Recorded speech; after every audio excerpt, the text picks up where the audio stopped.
Hi all, ഇന്ന് നമ്മൾ CSIR നെറ്റിൻ്റെയും ഗേറ്റിൻ്റെയും അടുത്തൊരു സബ്ജക്റ്റിലോട്ടാണ് പോകുന്നത് കേട്ടോ.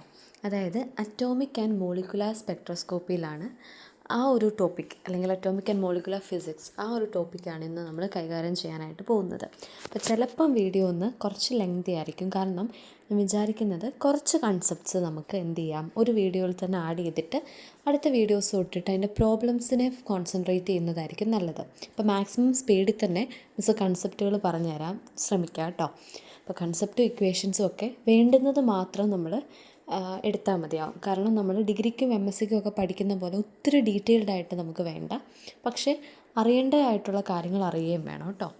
അപ്പോൾ ആദ്യം തന്നെ നോക്കിക്കഴിഞ്ഞാൽ അറ്റോമിക് ആൻഡ് മോളിക്കുലാർ ഫിസിക്സിൽ സ്പെക്ട്രോസ്കോപ്പിയാണിത് ശരിക്കും. അപ്പോൾ സ്പെക്ട്രോസ്കോപ്പി എന്ന് പറയുന്നത് ഒരു ഇൻട്രൊഡക്ഷൻ പറഞ്ഞാൽ, സ്പെക്ട്രോസ്കോപ്പി എന്ന് പറയുന്നത് സത്യം പറഞ്ഞാൽ അതൊരു study of interaction of electro magnetic waves with matter എന്നാണ് പറയുന്നത്. അതായത് ഒരു മാറ്ററും ഇലക്ട്രോ മാഗ്നറ്റിക് വേവ്സും തമ്മിലുള്ള ഇൻട്രാക്ഷനെയാണ് ആക്ച്വലി സ്പെക്ട്രോസ്കോപ്പി കാണിക്കുന്നത്. അപ്പോൾ സ്പെക്ട്രോസ്കോപ്പി തന്നെ രണ്ട് തരത്തിലുണ്ട്. ആറ്റമിക് സ്പെക്ട്രോസ്കോപ്പി ഉണ്ട്, മോളിക്കുലാർ ലെവലിലുള്ള സ്പെക്ട്രോസ്കോപ്പി ഉണ്ട്. ആറ്റമിക് സ്പെക്ട്രോസ്കോപ്പി എന്ന് പറയുന്നത് വീണ്ടും ഇലക്ട്രോണിക് സ്പെക്ട്രയായിട്ടാണ് ഡിവൈഡ് ചെയ്യുന്നത്. പക്ഷേ molecular spectroscopy electronic, vibrational, rotation എന്ന രീതിയിൽ എന്ത് ചെയ്യുന്നുണ്ട്, സ്പ്ലിറ്റ് ചെയ്യുന്നുണ്ട്. അപ്പോൾ ആറ്റമിക് സ്പെക്ട്രോസ്കോപ്പി എന്തുകൊണ്ടാണ് ഇലക്ട്രോണിക് മാത്രം ഉള്ളതെന്ന് വെച്ചാൽ, നമ്മളൊരു പെർട്ടിക്കുലർ ആറ്റത്തെ എടുക്കുന്ന സമയത്ത് നമ്മളെപ്പോഴും കോൺസെൻട്രേറ്റ് ചെയ്യുന്നത് സിംഗിൾ പാർട്ടിക്കിളിനെ ആയിരിക്കും. ഇപ്പോൾ ഒരു സ്പെസിഫിക് ആറ്റം എന്ന് പറയുന്ന അതിനെ മൊത്തത്തിലൊരു സിംഗിൾ പാർട്ടിക്കിളായിട്ട് കൺസിഡർ ചെയ്താൽ ആ ഒരു രീതിയിലായിരിക്കും നമ്മൾ പറയുക. അപ്പോൾ അവിടെ നമുക്ക് വൈബ്രേഷനോ റൊട്ടേഷനോ ഒന്നും തന്നെ കാണാനായിട്ട് പറ്റില്ല. പക്ഷെ ഒരു മോളിക്യൂൾ എടുത്തു കഴിഞ്ഞാൽ അവിടെ ഇലക്ട്രോണിക്, വൈബ്രേഷണൽ, റൊട്ടേഷൻ പോലെയുള്ള സ്പെക്ട്ര നമുക്ക് പോസിബിളായിട്ട് കാണാനായിട്ട് പറ്റും. അപ്പം മിസ്സ് പറഞ്ഞു, സ്പെക്ട്രോസ്കോപ്പി എന്ന് പറയുന്നത് ഇലക്ട്രോ മാഗ്നറ്റിക് വേവും മാറ്ററും തമ്മിലുള്ളൊരു ഇൻട്രാക്ഷൻ ആണെന്ന് പറഞ്ഞു. എന്താ ഇൻട്രാക്ഷൻ എന്ന് വെച്ചാൽ, അല്ലെങ്കിൽ ഒരു സ്പെസിഫിക് ആയിട്ടുള്ള മാറ്ററും ഒരു സ്പെസിഫിക് ആയിട്ടുള്ള ഇലക്ട്രോ മാഗ്നറ്റിക് വേവും ഇൻട്രാക്ട് ചെയ്തു എന്ന് നമുക്ക് എങ്ങനെ മനസ്സിലാക്കാൻ പറ്റും? ഇത് നമ്മൾ MSCക്ക് പഠിക്കുന്നതാണ്. ഇവരുടെ തമ്മിലുള്ള ഇൻട്രാക്ഷൻ എന്ന് പറയുന്നത് എന്താണെന്ന് വെച്ചാൽ, സിംപിളി പറഞ്ഞാൽ ചേഞ്ച് ഇൻ ഇലക്ട്രിക് ഡൈപോൾ. അതായത് ഇവരുടെ രണ്ടുപേരെ, അല്ലെങ്കിൽ ഒരു സ്പെസിഫിക് മോളിക്യൂളിൻ്റെ ഇലക്ട്രിക് ഡൈപോളിന് എന്തെങ്കിലും ഒരു മാറ്റം വന്നു കഴിഞ്ഞാൽ നമുക്ക് പറയാൻ പറ്റും എന്താണ്, അവിടെ ഇലക്ട്രോ മാഗ്നറ്റിക് വേവും ആ മോളിക്യൂളും തമ്മിൽ, അല്ലെങ്കിൽ ആ സ്പെസിഫിക് മാറ്ററും തമ്മിൽ ഇൻട്രാക്ട് ചെയ്തു എന്ന് നമുക്ക് പറയാനായിട്ട് പറ്റും. അപ്പോൾ അതായത് നമ്മുടെ ഒരു ലെവലിൽ പറഞ്ഞു കഴിഞ്ഞാൽ, നമ്മുടെ ലെവൽ ഇൻ ദ സെൻസ് നമുക്ക് മനസ്സിലാവുന്ന പോലെ പറഞ്ഞു കഴിഞ്ഞാൽ, ഇലക്ട്രോ മാഗ്നറ്റിക് റേഡിയേഷൻ ഒരു സാധനമായിട്ട് ഇൻട്രാക്ട് ചെയ്യുമ്പോൾ അവിടെ ചേഞ്ച് ഇൻ ഡൈപോൾ മൊമെൻറ്റ് നടക്കുന്നു. സാധനം എന്നൊന്നും പറയാൻ പാടില്ല, ഒരു മോളിക്യൂളായിട്ട് കേട്ടോ. ഓക്കെ, എനിവേ, അപ്പോൾ there should be change in electric dipole moment. അത്രയും മാത്രമാണ് ഇതിൻ്റെ ഇൻട്രൊഡക്ഷൻ ഭാഗത്തിൽ മനസ്സിലാക്കേണ്ടത്. ഇനിയാണ് നമുക്ക് സ്പെസിഫിക് ആയിട്ടുള്ള കാര്യത്തിലേക്ക് നമ്മൾ കടക്കുവാണ്. That is all about atomic സ്പെക്ട്രോസ്കോപ്പിയാണ് ആദ്യമായിട്ട് നമ്മൾ നോക്കുന്നത്. അതിനുശേഷമാണ് മോളിക്യൂളിലേക്ക് വരുന്നത്. ആറ്റമിക് സ്പെക്ട്രോസ്കോപ്പിയിൽ 3 മോഡലുകളാണ് എപ്പോഴും നമ്മൾ ഉറക്കത്തിൽ ചോദിച്ചാലും പറയേണ്ട 3 മോഡലുകളുണ്ട്. അതിൽ ഒന്നാമത്തെ bore atom model, that is actually in 1913, and Sommerfeld atom model, that is in 1920s, and vector atom model is in 90. Sommerfeld model is in 1916 എന്നാണ് കൊടുത്തേക്കുന്നത്. ഓക്കെ അപ്പോൾ സോമർഫീൽഡ് മോഡൽ എന്ന് പറയുന്നത് 1916-ലും, അതുപോലെ തന്നെ വെക്റ്റർ ആറ്റം മോഡൽ എന്ന് പറയുന്നത് 1920s-ലൊന്നുമാണ് കൊടുത്തേക്കുന്നത് കേട്ടോ. ഓക്കെ, എനിവേ, അപ്പോൾ ആദ്യം നമ്മൾ നോക്കാൻ പോകുന്നത് ബോർ ആറ്റം മോഡൽ എന്താണെന്ന് നോക്കാം. അപ്പോൾ ബോർ ആറ്റം മോഡൽ എന്ന് പറയുന്നത് 1930-ൽ നീൽ ബോർ എന്ന് പറയുന്ന സയൻറ്റിസ്റ്റ് ഡെവലപ്പ് ചെയ്തൊരു സ്പെസിഫിക് മോഡലാണ് ആക്ച്വലി ബോർ ആറ്റം മോഡൽ. അപ്പോൾ ഇദ്ദേഹത്തിൻ്റെ പ്രത്യേകത എന്താണെന്ന് വെച്ചാൽ, ഇദ്ദേഹം 1 ഇലക്ട്രോൺ സിസ്റ്റത്തിന് വേണ്ടി മാത്രമാണ് ഇതിനെ റെപ്രസെൻ്റ് ചെയ്തത്. ഒരു ഇലക്ട്രോൺ സിസ്റ്റം, സേ ഹൈഡ്രജൻ. കാരണം എന്താ, ഒരു ഇലക്ട്രോൺ സിസ്റ്റം എപ്പോഴും നമ്മൾ ഹൈഡ്രജൻ്റെ കേസായിരിക്കും ഇവിടെ എടുക്കുന്നത്. കാരണം അതൊരു സിംഗിൾ ഇലക്ട്രോൺ സിസ്റ്റമാണ്. അപ്പോൾ വൈബ്രേഷൻ പോലെയുള്ള പ്രശ്നങ്ങൾ അവിടെ ഉണ്ടാവില്ല. അപ്പോൾ നേരത്തെ നമ്മൾ പറഞ്ഞില്ല, ആറ്റം എന്ന് വെച്ചാൽ സിംഗിൾ പാർട്ടിക്കിളായിട്ട് കൺസിഡർ ചെയ്യുന്ന സമയത്ത് അവിടെ ഇലക്ട്രോണിക് സ്പെക്ട്രം മാത്രമേ ഉള്ളൂ. അപ്പോൾ നമുക്ക് റൊട്ടേഷനോ വൈബ്രേഷനോ അങ്ങനെ കോംപ്ലിക്കേഷൻസ് ഒന്നും തന്നെ ഇല്ല. അപ്പോൾ പെട്ടെന്ന് നമുക്ക് കാര്യങ്ങളെ കമ്പയർ ചെയ്ത് പറയാനായിട്ട് സാധിക്കും. ഇപ്പോൾ ബോറിൻ്റെ ഒരു പ്രശ്നം എന്ന് പറയുന്നത് അദ്ദേഹത്തിൻ്റെ ലോകൾ അല്ലെങ്കിൽ അദ്ദേഹത്തിൻ്റെ മോഡൽ എപ്പോഴും ഒരു ഇലക്ട്രോൺ സിസ്റ്റത്തെ ഫോക്കസ് ചെയ്തിട്ടായിരുന്നു ഇരിക്കുന്നത്. അദ്ദേഹം പറഞ്ഞത് എന്താണെന്ന് വെച്ചാൽ ഇലക്ട്രോൺസ് സർക്കുലർ ഓർബിറ്റിലാണ് റിവോൾവ് ചെയ്യുന്നതെന്ന് എന്നാണ് അദ്ദേഹം പറഞ്ഞത്. അപ്പോൾ അദ്ദേഹത്തിൻ്റെ പോസ്റ്റ്ലേറ്റ്സ് നോക്കിക്കഴിഞ്ഞാൽ അദ്ദേഹം ഒരു കൂളംബിക് ഫോഴ്സിനെ കുറിച്ച് നമുക്ക് പറയുന്നുണ്ട്. ഇതൊന്ന് വായിച്ച് നോക്കണം. ഇമ്പോർട്ടൻ്റ് ആയിട്ടുള്ള കാര്യങ്ങൾ മിസ് പറയാം. അപ്പോൾ ഒരു കൂളംബിക് ഫോഴ്സിനെ കുറിച്ച് പറയുന്നുണ്ട്. ഇലക്ട്രോൺസ് സർക്കുലർ ഓർബിറ്റിലാണ് കറങ്ങുന്നതെന്ന് പറയുന്നുണ്ട്. ഏറ്റവും ഇമ്പോർട്ടൻ്റ് ആയിട്ടുള്ളത് സ്റ്റേഷനറി ഓർബിറ്റ്സ് ആണ്. അപ്പോൾ അദ്ദേഹം പറഞ്ഞ എന്താണെന്ന് വെച്ചാൽ ഇലക്ട്രോണ് നമ്മൾ പറയുകയാണ് ഒരു സ്പെസിഫിക് ആറ്റത്തിൻ്റെ എല്ലാ ഓർബിറ്റിലും കിടന്ന് ഇലക്ട്രോൺ കറങ്ങുമെന്നുള്ളത് നമുക്ക് പറയാൻ പറ്റില്ല. ബോർ പറയുകയാണ് ഇലക്ട്രോൺസ് എപ്പോഴും ആംഗുലാർ മൊമെൻറ്റം ഉള്ള, അല്ലെങ്കിൽ electron revolve can only have angular momentum ആയിരിക്കും അവിടെ ഉണ്ടാവുക, which is integral multiple of h/2π. അതായത് ഒരു പെർട്ടിക്കുലർ ആയിട്ടുള്ള ഓർബിറ്റ്സിൽ കിടന്ന് മാത്രമേ ഇലക്ട്രോൺസ് കറങ്ങത്തുള്ളൂ. അങ്ങനെയുള്ള ഓർബിറ്റ്സിനെ പറയുന്നതാണ് stationary orbits. Very very important. ഒരു പെർട്ടിക്കുലർ ഓർബിറ്റിൽ കിടന്നുകൊണ്ട് മാത്രമേ ഇലക്ട്രോൺസ് കറങ്ങുകയുള്ളൂ. അങ്ങനെയുള്ളതിനെയാണ് നമ്മൾക്ക് സ്റ്റേഷനറി ഓർബിറ്റ്സ്. ഓക്കെ, നമുക്കിപ്പം ഇൻ കേസ് എക്സാമൊക്കെ കിട്ടി നമ്മൾ PhDക്കൊക്കെ പോകുന്ന സമയത്ത് you have an interview. At that time maybe എന്താണ് ആ സാറുമാർ ഇങ്ങനത്തെ ബേസിക് ആയിട്ടുള്ള കാര്യങ്ങളായിരിക്കും ചോദിക്കുക. സോ ദാറ്റ് ഓർബിറ്റിനെ പറയുന്ന പേരാണ് എന്ത്? Stationary orbits. ഓക്കെ, അതൊന്ന് നോട്ട് ചെയ്ത് വെക്കുക. അപ്പോൾ അതിനൊരു പെർട്ടിക്കുലർ ആംഗുലാർ മൊമെൻറ്റം ഉണ്ടായിരിക്കണം. L = mvr = nh/2π, mvr = nh/2π. ഇതാണ് സ്റ്റേഷനറി ഓർബിറ്റ്സ്. ഇതെങ്ങനെ വന്നു എന്നൊക്കെ ഓൾറെഡി നമുക്കറിയാം. കോമ്പറ്റേറ്റീവ് എക്സാംസിന് ഡെറിവേഷൻസിൻ്റെ കാര്യമില്ല, പക്ഷേ ഇക്വേഷൻ പഠിച്ചു വെക്കുക എൻ്റെ മക്കൾ. ഇത് ഒന്നാമത് എഴുതേണ്ട ഇക്വേഷനാണ്. mvr = nh/2π. ഓക്കെ, അപ്പോൾ ഇലക്ട്രോൺ ഈ കണ്ടീഷൻ സാറ്റിസ്ഫൈ ചെയ്യുന്ന ഓർബിറ്റ്സിൽ മാത്രമേ കറങ്ങൂ. അപ്പം എന്താണ് ബോർ പറഞ്ഞത്? ഈ കണ്ടീഷൻ, അതായത് നോക്കി mvr = L = mvr എന്ന് നമുക്കറിയാം. mvr = nh/2π എന്ന് പറയുന്ന സ്റ്റേറ്റ് ഉള്ള ഓർബിറ്റ്സിൽ മാത്രമേ ഇലക്ട്രോൺസ് കറങ്ങത്തുള്ളൂ എന്നാണ് ബോർ പറഞ്ഞത്. പക്ഷേ ഇത് റുദർഫോർഡിൻ്റെ ഗോൾഡ് ഫോയിൽ എക്സ്പെരിമെൻറ്റ് വഴിയൊന്നും ഇങ്ങനെയൊരു സ്റ്റേഷനറി സ്റ്റേറ്റ്സിനെ കുറിച്ചോ സ്റ്റേഷനറി ഓർബിറ്റ്സിനെ കുറിച്ചോ എക്സ്പ്ലെയിൻ ചെയ്യാനായിട്ട് പറ്റിയില്ല. ഇനി അടുത്തത് മൂന്നാമത്തെ പോസ്റ്റിലേക്ക് നോക്കൂ. When electron make A transition from ഒരു ഓർബിറ്റിൽ നിന്ന് വേറൊരു ഓർബിറ്റിലേക്ക് ഇലക്ട്രോൺ ട്രാൻസിറ്റ് ചെയ്യുമ്പോൾ അവിടെ എമിഷൻ ഓർ അബ്സോർപ്ഷൻ നടക്കും. അത് നമുക്ക് ഓൾറെഡി അറിയാമല്ലോ. ഒരു പെർട്ടിക്കുലർ ലൈറ്റ് അല്ലെങ്കിൽ എനർജി അബ്സോർബ് ചെയ്ത് മുകളിലേക്ക് പോയാലും താഴേക്ക് വന്നാലും അബ്സോർപ്ഷൻ ഓർ എമിഷൻ നടക്കും. അപ്പോൾ അവിടെ ഇനി ഇമ്പോർട്ടൻ്റ് ആയിട്ട് നിങ്ങൾ നോക്കേണ്ട ഇക്വേഷൻ ഇതാണ്. ΔE = hν. ന്യൂ എന്ന് പറയുന്ന ഫ്രീക്വൻസിയാണ്. ΔE എന്ന് പറയുന്നത് ഇനിഷ്യൽ മൈനസ് ഫൈനൽ എന്നുള്ള രീതിയിലാണ് എഴുതിയിരിക്കുന്നത്. ഈ ഇക്വേഷൻ ഇമ്പോർട്ടൻ്റ് ആണ് കേട്ടോ. ആ ഇക്വേഷനും കൂടെ എഴുതി വെക്കുക. ഇനി ബോർ ആറ്റം മോഡൽ മിസ് പറഞ്ഞുല്ലോ, ഒരു ഇലക്ട്രോൺ സിസ്റ്റത്തിന് മാത്രമേ ബോർ ആറ്റം മോഡൽ സാറ്റിസ്ഫൈ ആവത്തുള്ളൂ. അങ്ങനെയുള്ള അല്ലെങ്കിൽ ഹൈഡ്രജൻ ലൈക്ക് ആയിട്ടുള്ള ആറ്റത്തിന് മാത്രം. അപ്പോൾ ഹൈഡ്രജൻ, അതുപോലെ തന്നെ ഡ്യൂറ്റീരിയം, അതുപോലെ തന്നെ ലിഥിയം 2+, അതുപോലെ തന്നെ ഹീലിയം പ്ലസ്. എൻ്റെ മക്കൾ ഇതൊന്ന് ശ്രദ്ധിച്ചേ. ആർക്കൊക്കെയാണ്? ലിഥിയം, വെറും ലിഥിയത്തിനല്ല, ലിഥിയം 2+. അതുപോലെ തന്നെ വെറുതെ ഉള്ള ഹീലിയത്തിനല്ല, ഹീലിയം +2+ എന്ന് വെച്ചാൽ 2 ഇലക്ട്രോൺ പോയി, അതായത് അത് അയോണായി. ഒരു പെർട്ടിക്കുലർ ഇലക്ട്രോൺ പോയാൽ അത് അയോൺ ആകുമല്ലോ, ആറ്റം അയോൺ ആകും. അപ്പോൾ പെർട്ടിക്കുലർ അയോൺസ് ആണ്. അപ്പോൾ ഹൈഡ്രജൻ ലൈക്ക്, അപ്പോൾ ഇത്രയും ഓർത്തോണം, സിംഗിൾ ഇലക്ട്രോൺ പാർട്ടിക്കിൾ അല്ലെങ്കിൽ ഹൈഡ്രജൻ ലൈക്ക് പാർട്ടിക്കിൾസിന് മാത്രമേ ഇനി മിസ് അങ്ങോട്ട് പറയാൻ പോകുന്ന എല്ലാ ഇക്വേഷൻസും സ്യൂട്ട് ആവത്തുള്ളൂ. അങ്ങനെയുള്ളതാണ് ലിഥിയം 2+, He+, ഡ്യൂറ്റീരിയം, ഹൈഡ്രജൻ പോലെയുള്ളവ. ഓക്കെ, ഇനി ഇതൊന്നും അധികം കോൺസെൻട്രേറ്റ് ചെയ്യേണ്ട, ഞാൻ പറയുന്ന കാര്യം മാത്രം പഠിക്കുക. ഇതിൻ്റെ ഡെറിവേഷൻസ് ഒക്കെയാണ് എഴുതി വെച്ചേക്കുന്നത്. ഒന്നുകൂടെ ഞാൻ കൺക്ലൂഡ് ചെയ്തോട്ടെ. ബോർ പറഞ്ഞത് ഇലക്ട്രോൺസ് ഒരു സ്പെസിഫിക് ഓർബിറ്റ് ആയിട്ടുള്ള സ്റ്റേഷനറി ഓർബിറ്റ്സിൽ കൂടെ പോകുന്നു, അത് സർക്കുലാറിൽ പോകുന്നു, ഇത്രയും കാര്യങ്ങളൊക്കെയാണ് പറഞ്ഞത്, സിംഗിൾ ഇലക്ട്രോണിൻ്റെ കാര്യം. അപ്പം ബോർ ഒരുപാട് ഇക്വേഷൻസ് കണ്ടുപിടിച്ചു. അതിലൊരു ഇക്വേഷനാണ് റേഡിയസ് ഓഫ് ബോർ ഓർബിറ്റ്. അതായത് നമുക്ക് എന്ത് ചോദിക്കാമെന്നറിയാവോ? ഇപ്പോൾ ഹൈഡ്രജൻ ലൈക്ക് അല്ലെങ്കിൽ ഹൈഡ്രജൻ്റെ ഓരോ ഓർബിറ്റ് തന്നിട്ട് അതിൻ്റെ റേഡിയസ് കണ്ടുപിടിക്കാൻ പറയും. ഇപ്പോൾ ഓർബിറ്റ് എന്ന് വെച്ചാൽ n=1 ആവാം, n=2 ആവാം, അങ്ങനെ എത്ര വേണമെങ്കിലും ഓർബിറ്റ് ആവാമല്ലോ. അപ്പോൾ അതിൻ്റെയൊക്കെ റേഡിയസ് കണ്ടുപിടിക്കാൻ ചോദിക്കാം. അപ്പം ഈ അടുത്ത ഇക്വേഷനായിട്ട് എഴുതേണ്ടത് ഇതാണ് കേട്ടോ. R = n²h²ε0/πm(z)d². ഇക്വേഷൻ ഒന്ന് പഠിച്ചേ. n²h²ε0/πm(z)d². ഈ ഇക്വേഷൻ പഠിച്ചു വെക്കണം. ഇനി എൻ്റെ മക്കൾ, ഈ ഇക്വേഷൻ അല്ല, പക്ഷെ നമ്മൾ പ്രോബ്ലം ചെയ്യാൻ കുറച്ചും കൂടി എളുപ്പമുള്ള ഇക്വേഷനുണ്ട്. കുറച്ചും കൂടി എളുപ്പം ഇൻ ദ സെൻസ് ഇത് സോൾവ് ചെയ്യുന്നതാണ്. അപ്പോൾ ഇത് സോൾവ് ചെയ്യുമ്പോൾ നമുക്ക് ഫൈനലി കിട്ടുന്ന ഇക്വേഷൻ എന്ന് പറയുന്നത് നോക്കിക്കേ. ഒരു കാര്യം കൂടെ പറഞ്ഞോട്ടെ. റേഡിയസ് എന്ന് പറയുന്നത് അപ്പോൾ എന്താണ്? ഓർബിറ്റിൻ്റെ സ്ക്വയറിനോട് ഡയറക്റ്റ്ലി പ്രപ്പോർഷണൽ ആണ്. അതുപോലെ തന്നെ ഇൻവേഴ്സ്ലി പ്രപ്പോർഷണൽ ടു ഇതെന്ന് പറയുന്നത് ആറ്റമിക് നമ്പർ അല്ലേ, ആറ്റമിക് നമ്പറിന് ഇൻവേഴ്സ്ലി പ്രപ്പോർഷണൽ ആണ്. അപ്പോൾ ഒരു മിനിറ്റ്. അപ്പോൾ ഞാൻ എന്താ പറഞ്ഞത്? റേഡിയസ് എന്ന് പറയുന്നത് എൻ സ്ക്വയറിനും റേഡിയസ് എന്ന് പറയുന്നത് ഇങ്ങനെയുമാണ് പറഞ്ഞത്. അപ്പോൾ എന്താണ്? അപ്പോൾ ഓർബിറ്റ്സ് കൂടുന്ന അനുസരിച്ച് റേഡിയസും കൂടും എന്നാണ് ഇതിൻ്റെ അർത്ഥം. ഇനി ആറ്റമിക് നമ്പർ കൂടുന്ന അനുസരിച്ച് റേഡിയസ് കുറയും. മനസ്സിൽ വെക്കണം. ചില കുട്ടികൾക്കുള്ള ഡൗട്ടാണ്, അങ്ങനെയാണ്, അതെങ്ങനെ ശരിയാവും? ആറ്റമിക് നമ്പർ കൂടുന്ന അനുസരിച്ച് ശരിക്കും പറഞ്ഞാൽ റേഡിയസ് കൂടുകയല്ലേ ചെയ്യണ്ടേ?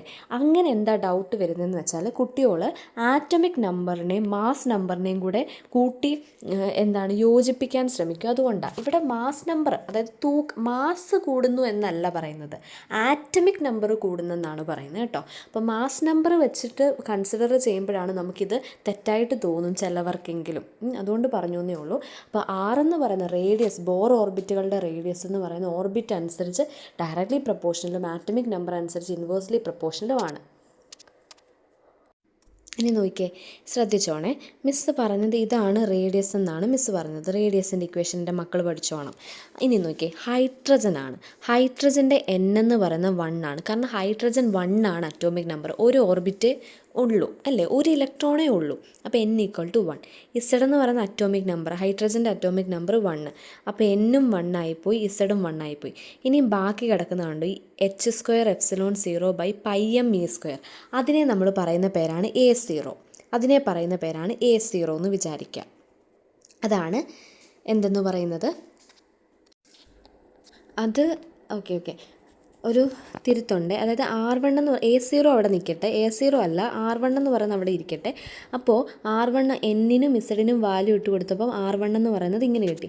അപ്പോൾ ഇതൊക്കെയെന്ന് പറയുന്നത് സത്യം പറഞ്ഞാൽ കുറച്ച് കോൺസ്റ്റൻറ്റുകളാണ്. എച്ചിനും എപ്സിലോൺ 0 ഒക്കെ നമുക്കറിയാം. എച്ച് എന്ന് പറയുന്ന പ്ലാങ്ക്സ് കോൺസ്റ്റൻ്റ് ആണ്. 6 × 6 26 × 10⁻³ ആണ്. എപ്സിലോൺ 0 ഓൾറെഡി നമുക്കറിയാം 8.85 × 10⁻12 ആണ്. ബാക്കി എല്ലാം ഇട്ട് കൊടുക്കുമ്പോൾ R എന്ന് പറയുന്നത് 0.53 ആങ്സ്ട്രോം എന്ന് കിട്ടും. ഇതാണ് ശരിക്കും അത് തന്നെ, ഇതാണ് ശരിക്കും A0 എന്ന് പറയുന്നത്. ഓക്കെ, മിസ്സ് പറഞ്ഞത് കറക്റ്റായിരുന്നു. അപ്പോൾ അത് തന്നെയാണ് A0 എന്ന് പറയുന്നത്. അപ്പോൾ എൻ്റെ മക്കൾ നോക്കിയേ, ഇതെന്താ മിസ്സ് പറയാൻ ഉദ്ദേശിച്ചതെന്ന് വെച്ചാൽ, അപ്പോൾ നമ്മുടെ റേഡിയസ് എന്ന് പറയുന്നത് 0.53 ആങ്സ്ട്രോം എന്നായി. ആരുടെ? ഹൈഡ്രജൻ്റെ. അപ്പോൾ ഓൾറെഡി എനിക്കറിയാം R = n²h²ε0/πm Z² എന്നാണ് എഴുതിയത്. ഹൈഡ്രജൻ ആയതുകൊണ്ട് n 1 ആയി, ഇസഡ് 1 ആയി. ബാക്കി ചെയ്തപ്പോഴാണ് എനിക്ക് 0.53 ആങ്സ്ട്രോം എന്ന് കിട്ടിയത്. അതായത് ഇത്രയും A0 ആണ്. അങ്ങനെയാണെങ്കിൽ ഹൈഡ്രജൻ അല്ലാത്ത ആറ്റംസോ? ഹൈഡ്രജൻ അല്ലാത്ത സെൻസ് ഹൈഡ്രജനും ഹൈഡ്രജൻ ലൈക്ക് ആറ്റത്തിനും ഇങ്ങനെ ചെയ്യാൻ പറ്റുള്ളൂ. പക്ഷേ ഹൈഡ്രജൻ ലൈക്ക് ആറ്റം പറഞ്ഞാലും ലിഥിയത്തിൻ്റെ ഇസഡ് വേറെയാണ്, അതുപോലെ തന്നെ ഹീലിയത്തിൻ്റെ ഇസഡൊക്കെ വേറെയല്ലേ. അപ്പോൾ ഇസഡിൻ്റെ വാല്യൂ കൊടുക്കേണ്ടി വരും. അപ്പോൾ അങ്ങനെയുള്ളതിന് നമ്മൾ ചെയ്യുന്നത് n²/z × 0.53 ആങ്സ്ട്രോം എന്നാണ്. മനസ്സിലായോ മക്കളെ? അതായത് നേരത്തെ നമ്മൾ ഓൾറെഡി ഒരു ഇക്വേഷൻ പഠിച്ചു. ആ ഇക്വേഷനിൽ ഞാൻ എന്നിനും ഇസഡിനും 1 സബ്സ്റ്റിറ്റ്യൂട്ട് ചെയ്യുമ്പം ബാക്കി എനിക്ക് ഫുൾ കോൺസ്റ്റൻറ്റുകളുടെ ടേമാണ്. ആ കോൺസ്റ്റൻറ്റിനെ ടേമിനെ സോൾവ് ചെയ്യുമ്പോഴാണ് 0.53. അപ്പോൾ ഓൾറെഡി ഞാൻ പഠിച്ചു കഴിഞ്ഞു ഹൈഡ്രജൻ്റെ റേഡിയസ് കണ്ടുപിടിക്കുമെന്ന് പറഞ്ഞാൽ ഇനി എനിക്കറിയാം 0.53 ആങ്സ്ട്രോം ആണ് ഹൈഡ്രജൻ്റെ. അതേസമയം ബാക്കി ഹൈഡ്രോജനിക് ലൈക്ക് അല്ലെങ്കിൽ ഹൈഡ്രജൻ ലൈക്ക് ആറ്റത്തിൻ്റെ ചോദിച്ചു കഴിഞ്ഞാൽ എനിക്ക് ചെയ്യേണ്ടതായിട്ട് വരും. അപ്പോഴും ഞാൻ യൂസ് ചെയ്യേണ്ട R എന്ന് പറയുന്ന ഇക്വേഷൻ n²h²ε0/πm Z² തന്നെയാണ്. ലിഥിയമാണ് ചോദിക്കുന്നതെങ്കിൽ ലിഥിയത്തിൻ്റെ ഫസ്റ്റ് ഓർബിറ്റാണ് n1 കൊടുക്കുക, Z lithium, hydrogen helium lithium 3 ആണ്, ഇസഡ് 3 കൊടുക്കുക. ബാക്കിയൊക്കെ കോൺസ്റ്റൻ്റ് അല്ലേ. ഈ കോൺസ്റ്റൻറ്റിൻ്റെ വാല്യൂ നമുക്ക് ഓൾറെഡി അറിയാം, 0.53 ആണ്. അതാണ് മിസ്സ് പറഞ്ഞത്. അപ്പോൾ R = എങ്ങനെ വരും? n²/z × 0.53 ആങ്സ്ട്രോം എന്ന് കൊടുത്താൽ മതി. ബാക്കിയുള്ള ഹൈഡ്രജൻ ലൈക്ക് ചോദിച്ചു കഴിഞ്ഞാൽ, ഹൈഡ്രജൻ്റെ ചോദിച്ചാൽ 0.53 ആണ്. ഓക്കെ, അതുപോലെ തന്നെ അടുത്തത് വെലോസിറ്റി ഓഫ് ബോർ ആറ്റം കണ്ടുപിടിക്കേണ്ട ഇക്വേഷനാണ്. ഞാനാണെങ്കിൽ ഇക്വേഷൻസ് മാത്രമേ പറഞ്ഞു പോകുന്നുള്ളൂ, ഇതിൻ്റെ ഡെറിവേഷൻസ് ഒന്നും പറയുന്നില്ല കേട്ടോ, അതിൻ്റെ ആവശ്യമില്ല. അപ്പം ഡെറിവേഷൻസ് വേണമെങ്കിൽ നിങ്ങൾ ടെക്സ്റ്റ് നോക്കേണ്ടി വരും കേട്ടോ. അപ്പോൾ V = ZE²/2HNε0. ഈ ഇക്വേഷൻസും പഠിച്ചു വെക്കണം. പിന്നെ ഒരു ഈസി ഇക്വേഷൻ ഫോർ ഹൈഡ്രജൻ എന്ന് പറയുന്നത് Z∝ ഹൈഡ്രജൻ ലൈക്ക് ആറ്റം എന്ന് പറയുന്നത് ഇങ്ങനെയുണ്ട് കേട്ടോ. V is equal to Z alpha C by N. Alpha എന്ന് പറയുന്നത് ഫൈൻ സ്ട്രക്ചറിനെ സൂചിപ്പിക്കുന്നു. ഫൈൻ സ്ട്രക്ചേഴ്സ് ഉണ്ടല്ലോ അത്. അപ്പോൾ എന്താണ് എൻ്റെ മക്കൾ ഇക്വേഷൻസ് എഴുതി പോവുക. രണ്ടാമത്തെ ഇക്വേഷൻ ഇതാണ്, ഓർ ഇതൊന്നും കൂടെ എഴുതി വെക്കുക കേട്ടോ. അടുത്തത് എനർജി കാണാനായിട്ടുള്ള ഇക്വേഷനാണ്. ഇതൊക്കെ ആരുടെയാ? Energy level of hydrogen atom അല്ലെങ്കിൽ ഹൈഡ്രജൻ ലൈക്ക് ആറ്റം. ഓക്കെ, അപ്പോൾ എനർജി കാണാനുള്ള ഇക്വേഷൻ ഇതും ഒന്ന് ഓർത്ത് വെക്കുക. Okay, -m(4/8)(ε)² c into Z² hc/n² എന്നാണ്. ഈ ആദ്യത്തെ ഇത്രയും ടേമിനെ നമ്മൾ റൂട്ട്ബർഗ് കോൺസ്റ്റൻ്റ് എന്നാണ് പറയുന്നത്. വെരി വെരി ഇമ്പോർട്ടൻറ്റ് കേട്ടോ. റൂട്ട്ബർഗ് കോൺസ്റ്റൻറ്റിൻ്റെ വാല്യൂ എന്താണെങ്കിലും ചോദിക്കും. ഗേറ്റിനൊക്കെ ഷോർട്ട് ക്വസ്റ്റ്യൻ ആണ്. എന്താണ് റൂട്ട്ബർഗ് കോൺസ്റ്റൻറ്റിൻ്റെ വാല്യൂ? 1.0974 ആണ് ഇൻറ്റു 10⁻⁷. ഇതെങ്ങനെയാണ് ചോദിക്കുക അറിയോ? ഇങ്ങനെയൊക്കെ ചോദിക്കും. Correct value 1.097 into 10⁻⁷ per metre ആണ്. മീറ്റർ എന്ന് കണ്ടാൽ അത് പറ്റില്ല, പെർ മീറ്റർ എന്നാണ് അതിൻ്റെ യൂണിറ്റ്. അപ്പോൾ ഇങ്ങനെ മാറ്റിയും തിരിച്ചുമൊക്കെ ചോദിക്കാൻ ചാൻസ് ഉണ്ട് കേട്ടോ. അപ്പോൾ ഇത്രയും ടേം എന്ന് പറയുന്നത് റൂട്ട്ബർഗ് കോൺസ്റ്റൻ്റ് ആണ്. അതിൻ്റെ വാല്യൂ ആണ് 1.0974 ഇൻറ്റു 10⁻⁷ പെർ മീറ്റർ. ഓക്കെ, അതും ജസ്റ്റ് ഒന്ന് മനസ്സിലാക്കി വെക്കുക ഇക്വേഷൻ എല്ലാം. അപ്പോൾ ഫൈനലായിട്ട് അപ്പോൾ ഹൈഡ്രജൻ്റെ എല്ലാ കേസും ഇസഡിൻ്റെ എന്നിൻ്റെ ഒക്കെ വാല്യൂ ഇട്ട് കൊടുക്കുമ്പോൾ അവസാനം നമുക്ക് എനർജി കണ്ടുപിടിക്കാൻ ഒരു ഇക്വേഷൻ കിട്ടും. ദാറ്റ് ഈസ് ആർ, അതായത് റൂട്ട്ബർഗ് കോൺസ്റ്റൻറ്റ് ഇല്ല, റൂട്ട്ബർഗ് കോൺസ്റ്റൻറ്റ് ഇല്ല, ഒരു മിനിറ്റ്. അപ്പോൾ എനർജി എന്ന് പറയുന്നത് energy is equal to Z²/n² into 13.6 electron volt എന്നാണ് നമുക്ക് കിട്ടുന്നത് എനർജി എന്ന് പറയുന്നത്. അപ്പോൾ ഈ എനർജി എങ്ങനെയാണ് വന്നതെന്ന് വെച്ചാൽ നമ്മൾ റൂട്ട്ബർഗ് കോൺസ്റ്റൻറ്റിൻ്റെ വാല്യൂ നമുക്കറിയാം. ഓക്കെ, അപ്പോൾ റൂട്ട്ബർഗ് കോൺസ്റ്റൻറ്റ് അവിടെ നിൽക്കട്ടെ. അപ്പോൾ എനർജി കണ്ടുപിടിക്കാനായിട്ടുള്ള ഇക്വേഷൻ ആക്ച്വലി -13.6/n² ഇലക്ട്രോൺ വോൾട്ടാണ് ഹൈഡ്രജൻ്റെ നമുക്ക് കിട്ടുന്നത്. അതായത് നോക്കിയേ, എനർജിയുടെ വാല്യൂ ഇതാണ്. അപ്പോൾ ഇവിടെ എന്താ ചെയ്യാമെന്ന് വെച്ചാൽ ആദ്യത്തെ ഇത്രയും ടേം എനിക്കറിയാം റൂട്ട്ബർഗ് കോൺസ്റ്റൻ്റ് ആണ്. അതിൻ്റെ വാല്യൂ അറിയാം, 1.097 ഇൻറ്റു 10⁻⁷ പെർ മീറ്റർ ആണ് അതിൻ്റെ വാല്യൂ. ഓക്കെ, അപ്പോൾ എന്താ ചെയ്യാമെന്ന് വെച്ചാൽ അപ്പോൾ റൂട്ട്ബർഗ് കോൺസ്റ്റൻ്റ് എനിക്ക് ഇത്രയാണെന്നറിയാം. അപ്പോൾ ഇനി എന്താ ചെയ്യേണ്ടത്? എനർജി ഫോർ ഹൈഡ്രജൻ കണ്ടുപിടിക്കുവാണ്. അപ്പോൾ ഹൈഡ്രജൻ കണ്ടുപിടിക്കാൻ ഇതെന്താ, ഒരു മിനിറ്റേടാ.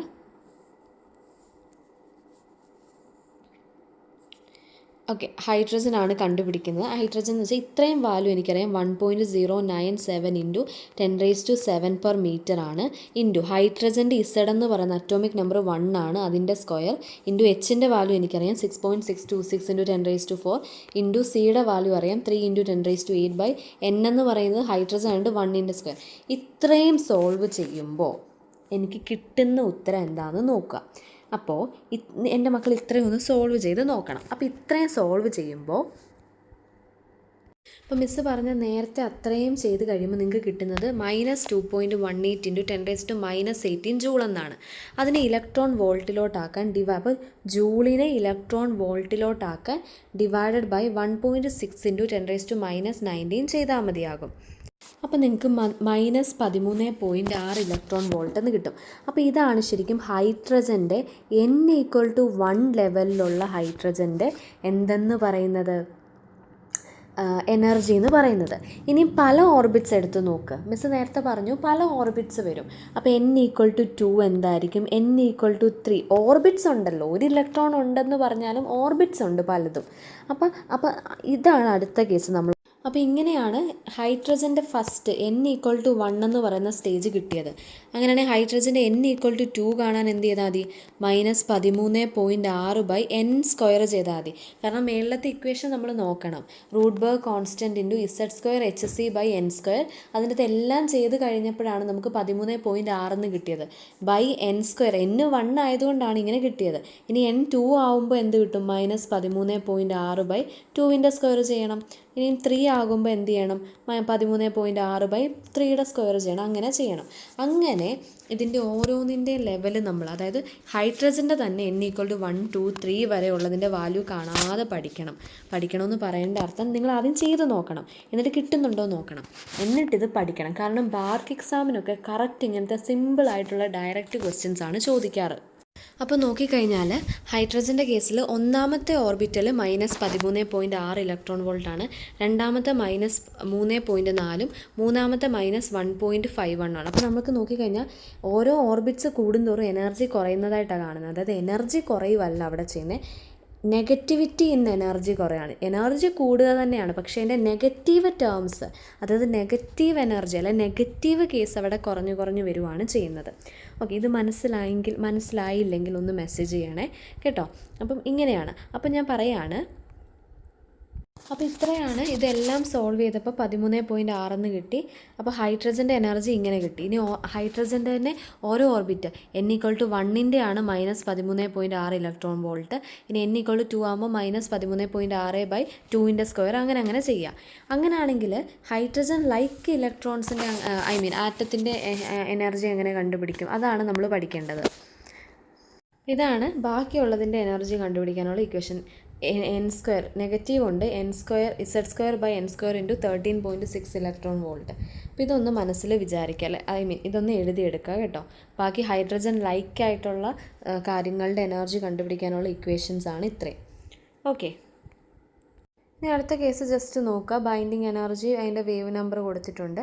ഇനി ഇവിടെ നോക്കിയാൽ അപ്പോൾ ഇത്രയും നേരം ഞാൻ പറഞ്ഞത് കൂടുന്ന അനുസരിച്ച് എനർജി എന്താകും, അതായത് നെഗറ്റിവിറ്റി കുറഞ്ഞു വരും. എനർജി ബിക്കംസ് ലെസ് നെഗറ്റീവ് ആകുമെന്നേ പറയാൻ പറ്റുള്ളൂ കേട്ടോ. അപ്പം ഇതും ജസ്റ്റ് ഒന്ന് വായിക്കാം. n=∞ ആകുമ്പോൾ എനർജി 0 ആകും. അതായത് the energy is free, the electron is free, no longer bond to the nucleus. അതായത് ഇൻഫിനിറ്റിയിൽ എത്തുന്ന സമയത്ത്, ഇൻഫിനിറ്റിക്കായിട്ടുള്ള ഓർബിറ്റിലേക്ക് എത്തുന്ന സമയത്ത്, അതായത് നമ്മളൊരു ആറ്റത്തിൻ്റെ ന്യൂക്ലിയസ് കുറേ ഓർബിറ്റ്സ് ഉണ്ട്. ഈ ആറ്റത്തിൻ്റെ അകത്തേക്ക് പെനിട്രേറ്റ് ചെയ്ത് പോയിട്ട് അങ്ങ് n=∞ ഓർബിറ്റിൽ പോയി നോക്കിയാൽ എനർജി 0 ആയിരിക്കും. അപ്പോൾ അവിടുത്തെ ഇലക്ട്രോണെ നമുക്ക് വേർപെടുത്താൻ ഒരുപാട് എനർജിയുടെ ആവശ്യമൊന്നുമില്ല. ഇപ്പം നമ്മൾ തന്നെ ഇപ്പോൾ ഒരു ഗ്രൂപ്പായിട്ടിരിക്കുവാണ്, ഒരു ഗ്രൂപ്പ് ഒരു 3-4 പേരുള്ള ഗ്രൂപ്പ് ഇങ്ങനെ അള്ളിപ്പിടിച്ച് നമ്മളിങ്ങനെ ഇരിക്കുവാണെന്ന് വിചാരിക്കും. നമ്മളെ സെപ്പറേറ്റ് ചെയ്യാൻ ഒരാൾക്ക് കുറേ ഫോഴ്സ് എടുക്കേണ്ടി വരും, നമ്മൾ അത്രയ്ക്ക് ബലത്തിലിരിക്കുമ്പോൾ. അപ്പോൾ അടുത്തടുത്ത് വരുമ്പോൾ ന്യൂക്ലിയസുമായിട്ട് ഇലക്ട്രോൺ അത്രയും നല്ലൊരു ബന്ധമാണ്, അല്ലെങ്കിൽ ന്യൂക്ലിയസ് അതിനെ ഇങ്ങനെ അകത്തേക്ക് അട്രാക്റ്റ് ചെയ്ത് ഇങ്ങനെ ഉള്ളിലേക്ക് ചേർത്ത് പിടിക്കുവാണ്. പക്ഷേ ഓർബിറ്റിൻ്റെ എണ്ണം കുറയും തോറും, അല്ലെങ്കിൽ നമ്മൾ ദൂരേക്ക് പോകും തോറും ആ ഇലക്ട്രോണും ആ ദൂരെ ഇരിക്കുന്ന ഇലക്ട്രോണും പേരൻ്റ് ന്യൂക്ലിയസും തമ്മിലുള്ള ബന്ധം, അല്ലെങ്കിൽ അതിൻ്റെ ഒരു അട്രാക്ഷൻ കുറഞ്ഞു വരുവാണ്. അപ്പോൾ അത്രയും ചെറിയ എമൗണ്ട് ഓഫ് എനർജി നമുക്കതിനെ ഡിസോസിയേറ്റ് ചെയ്യാനായിട്ട് കൊടുത്താൽ മതിയാകും. ഓക്കെ, അതൊക്കെ നോർമലായിട്ടുള്ള കൺസെപ്റ്റ് തന്നെയാണ്. അപ്പോൾ ഇത്രയുമെങ്കിലും ഒന്ന് ജസ്റ്റ് നമ്മൾ എഴുതിയെടുക്കണം കേട്ടോ. ബോർ ആറ്റം മോഡലിലുള്ള ഇക്വേഷൻസ് ഒക്കെ ഞാൻ കൊടുത്തിട്ടുണ്ട്. നിങ്ങൾക്ക് ഡൗട്ട് വരുമോ എന്ന് എനിക്ക് സംശയമുണ്ട്, കാരണം മനസ്സിലായോ ഇല്ലയോ എന്ന് എനിക്കറിയില്ല. എനിവേ, ഒരു കാര്യം ഓർത്തോ, ഒന്നുകൂടെ ഞാൻ പറയാം. ഹൈഡ്രജൻ ആറ്റത്തിൻ്റെ ആണെങ്കിൽ 0.53 ആങ്സ്ട്രോം ആണ് റേഡിയസ്. വേറെ ഹൈഡ്രോജനിക് ലൈക്ക് നോക്കിക്കഴിഞ്ഞാൽ ഇക്വേഷൻ ഇതാണ്. അതായത് A0 എന്ന് പറയുന്നത് 0.53 ആണ്. അപ്പോൾ Rn അത് എന്നിൻ്റെ സ്ഥാനത്ത് ലിഥിയം ആകാം, എന്തും ആകാം. അപ്പോൾ Rn n². n എന്ന് പറയുന്നത് ഏത് നമ്പർ ഓഫ് ഓർബിറ്റിൻ്റെയാണ് കണ്ടുപിടിക്കേണ്ടത് അത്. അപ്പോൾ n² A0/z. അതുപോലെ തന്നെ വെലോസിറ്റിയുടെ ഈ ഇക്വേഷൻസ് കൂടെ ഒന്ന് പഠിച്ചു വെക്കണം. അതായത് Z∝c/n എന്ന് പറയുന്ന ഇക്വേഷനും കൂടെ ഒന്ന് ഓർത്ത് വെക്കുക. Z∝c/n, ആൽഫ എന്ന് പറയുന്ന ഫൈൻ സ്ട്രക്ചറിനെ കാണിക്കുന്നു. ഫൈൻ സ്ട്രക്ചർ 1/137 ആണെന്ന് ഓർക്കുക. ഒത്തിരി നിങ്ങൾ കൺസെപ്റ്റിലേക്കൊന്നും കയറണ്ട, ഇക്വേഷൻസ് പഠിക്കുക. ഇനി ഓരോ ക്വസ്റ്റ്യൻസ് ചെയ്യുമ്പോൾ നമുക്ക് കൺസെപ്റ്റുകൾ വ്യക്തമാക്കി പോവാം കേട്ടോ. ഇത് നമ്മൾ റൂട്ട്ബർഗ് ഫോർമുല, ഇത് നമ്മളിനിയും പഠിക്കാനുള്ളതാണ്. അപ്പോൾ ബാക്കി ഇക്വേഷൻ, ഈ അയണൈസേഷൻ ഇക്വേഷൻസൊക്കെ നമ്മൾ ഓൾറെഡി കെമിസ്ട്രിയിലൊക്കെ പഠിച്ചേക്കുന്നതാണ്. അതായത് എനർജി എപ്പോഴും നമ്മൾ നെഗറ്റീവിലായിരിക്കും പറയുന്നത്. അയണൈസേഷൻ എനർജിയും ബൈൻഡിങ് എനർജിയും ഒക്കെ നമ്മൾ പോസിറ്റീവ് വാല്യൂസ് ആയിട്ടാണ് പക്ഷേ എടുക്കുക. ഡിഫറെൻറ്റ് ടൈപ്സ് ഓഫ് എനർജീസ് ഉണ്ടാകും. അപ്പോൾ അയണൈസേഷൻ എനർജി ഓഫ് ഹൈഡ്രജൻ എന്ന് പറയുന്നത്, ഹൈഡ്രജൻ്റെ അയണൈസേഷൻ എനർജി 13.6 ആണെന്ന് പഠിച്ചു വെക്കുക. Binding energy of hydrogen atom എന്ന് പറയുന്നതും 13.6 ആണ്. അതായത് ഒരു ഇൻഫിനിറ്റിയിൽ നിന്ന് ഉള്ള എനർജി, അതായത് ഇൻഫിനിറ്റിയിൽ നിന്ന് ഫസ്റ്റ് സ്റ്റേജിലേക്ക് വരാനുള്ള എനർജിയാണ് ഈ ബൈൻഡിങ് എന്ന് പറയുന്നത്. അപ്പം തന്നിരിക്കുന്ന സ്റ്റേറ്റ് അനുസരിച്ച് അത് മാറും. അങ്ങനത്തെ ക്വസ്റ്റ്യൻസ് വളരെ കുറവാണ് ചോദിക്കുന്നത്, എന്നാലും നമുക്ക് നോക്കാം എന്തൊക്കെയാണെന്നുള്ളത്. ഇനി അടുത്തത് ഭയങ്കര ഇമ്പോർട്ടൻ്റ് ആയിട്ടുള്ള 2 കാര്യങ്ങളാണ്. പോസിട്രോണിയം ആറ്റവും മ്യൂവോണിക് ആറ്റവും. Very very important. എന്താ പോസിട്രോണിയം ആറ്റം എന്ന് പറയുന്നത്? പോസിട്രോണിയം ആറ്റം എന്ന് പറയുന്നത് നമ്മുടെ ഈ ഹൈഡ്രജൻ ആറ്റം പോലെ തന്നെയാണ്. എപ്പോഴും ചോദിക്കുന്ന ക്വസ്റ്റ്യനാണ്. ഹൈഡ്രജനും പോസിട്രോണിയം തമ്മിലുള്ളൊരു ക്വസ്റ്റ്യൻ എപ്പോഴും ചോദിക്കും, നെറ്റിൽ പ്രത്യേകിച്ച്. അതായത് പോസിട്രോണിയം എന്ന് പറയുന്നത് ഒരു ആറ്റം തന്നെയാണ് പോസിട്രോണും. അതിൻ്റെ പ്രത്യേകം എന്താണെന്ന് വെച്ചാൽ അതിൽ ഒരു പോസിട്രോൺ ആയിരിക്കും അതിൻ്റെ അകത്തുള്ളത്. ന്യൂക്ലിയസിൻ്റെ അകത്ത് ഒരു ഇലക്ട്രോൺ അതിനെ അറൗണ്ട് ചെയ്ത് ചുറ്റിക്കറങ്ങുമായിരിക്കും. അപ്പോൾ the positron has mass equal to electron എന്നുള്ള രീതിയായിരിക്കും. അപ്പം പോസിട്രോണിയം മാത്രമായിരിക്കും ഉള്ളത്. ന്യൂക്ലിയസിൻ്റെ അകത്ത്. പോസിട്രോൺ ആയിരിക്കും ന്യൂക്ലിയസിൻ്റെ അകത്ത് ഇരിക്കുന്നത്, പിന്നെ ഒരു ഇലക്ട്രോണും കാണും. അപ്പോൾ ഇതിൻ്റെ റെഡ്യൂസ്ഡ് മാസ് കണ്ടുപിടിക്കാനുള്ള ഇക്വേഷനാണ് me/2. me എന്ന് പറയുന്നത് മാസ് ഓഫ് ഇലക്ട്രോൺ ആണ്. അപ്പം റെഡ്യൂസ്ഡ് മാസ് എന്താണെന്ന് ഇനി നമ്മൾ പഠിക്കും കേട്ടോ. അതിന് മുമ്പായിട്ട് ഈ പോസിട്രോണിയം ആറ്റം ഒന്ന് നോക്കി വെക്കണം എന്ന് മാത്രം. അപ്പോൾ പോസിട്രോൺ ഇത് വളരെ ഇമ്പോർട്ടൻ്റ് ആണ്. ഇതാണ് മിസ് ചോദിക്കുമെന്ന് പറഞ്ഞത്. അതായത് ഹൈഡ്രജനും പോസിട്രോണിയം ഇതും തമ്മിൽ കമ്പയർ ചെയ്യണം. ഹൈഡ്രജൻ്റെ റേഡിയസ്, അപ്പോൾ പോസിട്രോണിൻ്റെ റേഡിയസും ഹൈഡ്രജൻ്റെ റേഡിയസും തമ്മിലുള്ള കമ്പാരിസൺ ആണ് നോക്കുന്നത്. അപ്പോൾ നിങ്ങളോട് ചോദിക്കും പോസിട്രോണിൻ്റെ റേഡിയസ്, അപ്പോൾ പെർട്ടിക്കുലർ ഒരു ഹൈഡ്രജൻ്റെ റേഡിയസ് തന്നിട്ട് ഒരു ഏതെങ്കിലും ഒരു ഓർബിറ്റിലുള്ള ഹൈഡ്രജൻ്റെ റേഡിയസ് തന്നിട്ട് നിങ്ങളോട് പോസിട്രോണിയത്തിൻ്റെ റേഡിയസ് കണ്ടുപിടിക്കാൻ പറഞ്ഞാൽ പോസിട്രോണിയൻ്റെ റേഡിയസ് എന്ന് പറയുന്നത് 2 ടൈംസ് ഓഫ് ഹൈഡ്രജൻ്റെ റേഡിയസ് ആണ്. അപ്പോൾ തന്നേക്കുന്ന ഹൈഡ്രജൻ്റെ റേഡിയസ് ഇൻറ്റു 2 ചെയ്താൽ മതിയാവും. അപ്പോൾ പോസിട്രോണിയൻ്റെ റേഡിയസ് എന്ന് പറയുന്നത് 2 times of radius of hydrogen. Velocity രണ്ടുപേരുടെ സെയിം ആണ്. റൂട്ട്ബർഗ് കോൺസ്റ്റൻ്റ് എന്ന് പറയുന്നത് ഹൈഡ്രജൻ്റെ റൂട്ട്ബർഗ് കോൺസ്റ്റൻ്റ് ബൈ 2 ചെയ്യണം. 1.097 × 10⁻⁷ per meter/2 ചെയ്യണം.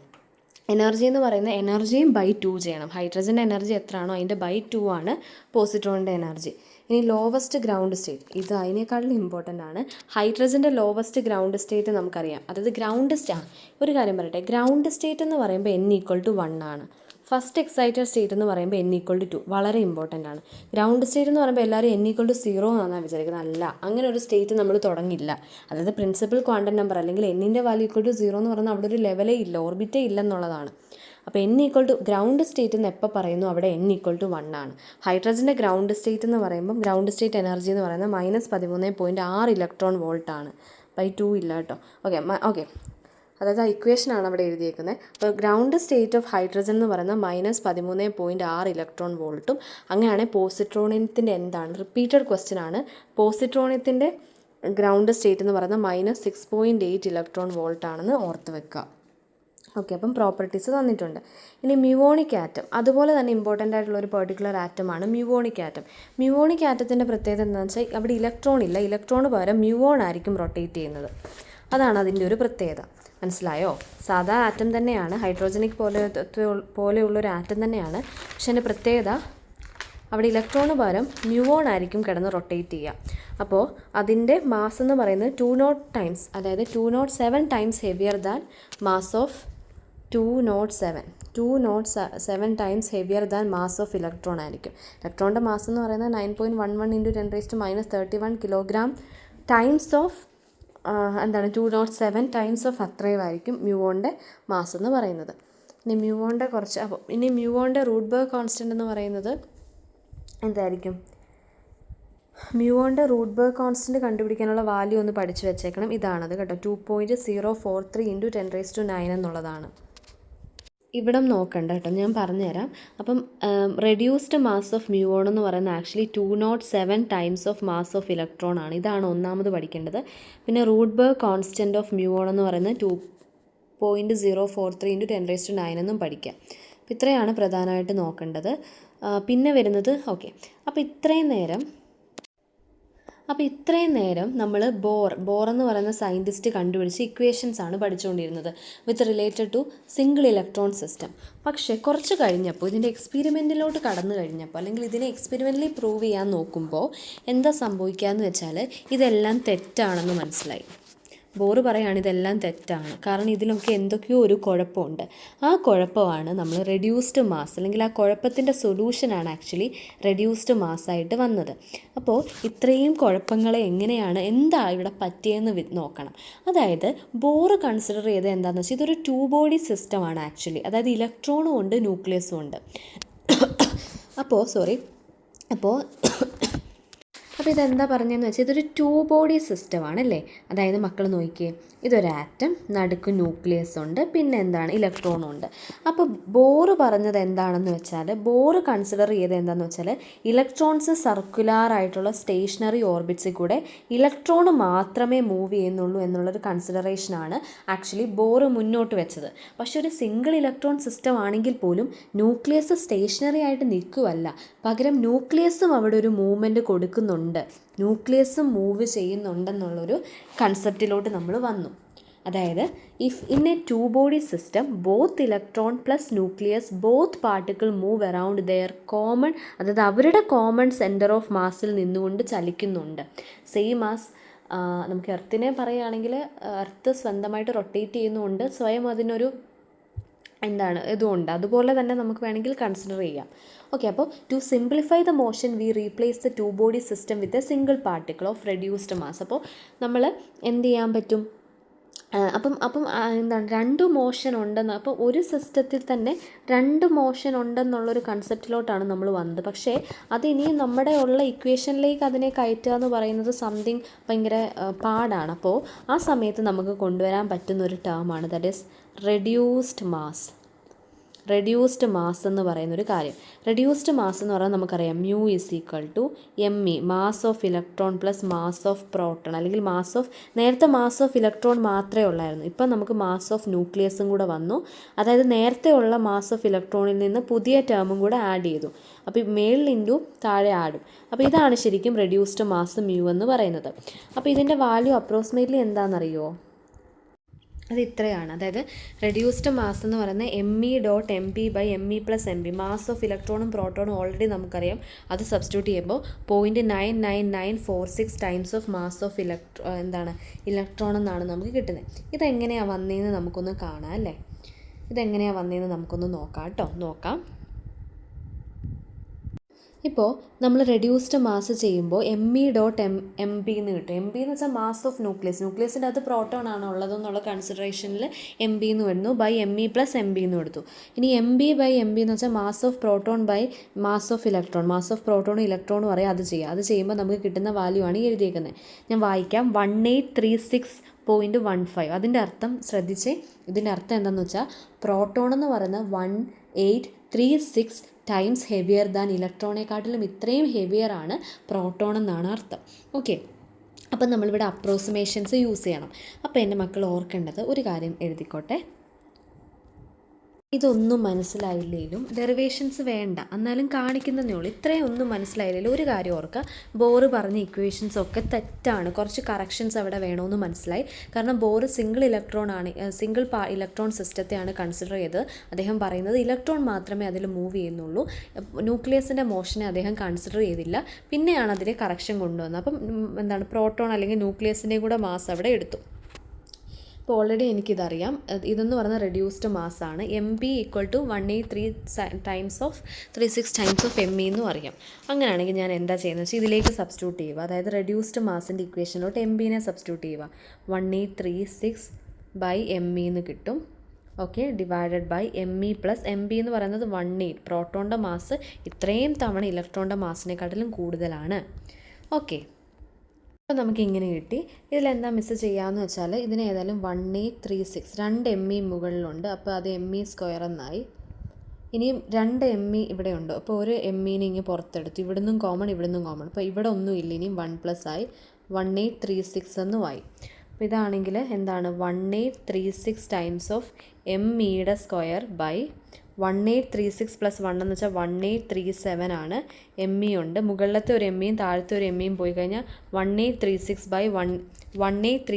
ME/1837 എന്ന് കിട്ടും. മനസ്സിലായോ മക്കളെ? മ്യൂ എന്ന് പറയുന്ന ഒരു ME² ഒരു MEയും പോയി, പിന്നെ ബാക്കി ഇത്രയാണ് ഉള്ളത്. നോക്കാവേ എങ്ങനെയാണ് ഇനിയും വരിക നോക്കിക്കേ. അപ്പോൾ മ്യൂ എന്ന് പറയുന്നത് എനിക്കിങ്ങനെ കിട്ടി.